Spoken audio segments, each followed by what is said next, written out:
Every day I coffee. But what do I do with those grounds? Here are 6 hacks. Can't get rid of that garlic stench? We hear ya. Pour some grounds on your hands and wash away that funk. Once again, coffee grounds come to the rescue. Rub some on your favorite wooden table to help remove those undesirable scratches. Remove last week's dinner's stink with some coffee grounds in your fridge.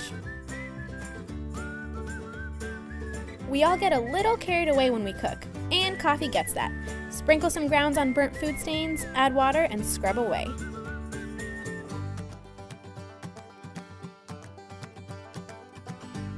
Sometimes your garbage disposal needs a good cleaning. Deodorize it with some coffee grounds, Epsom salt, baking soda, and white vinegar.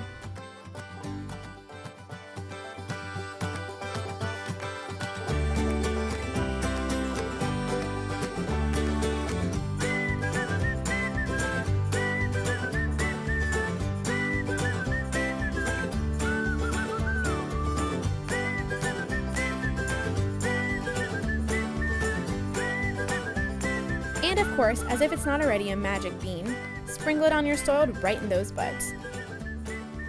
If we missed other cool hacks with coffee grounds, let us know in the comments below. And don't forget to give us a thumbs up and subscribe. See ya!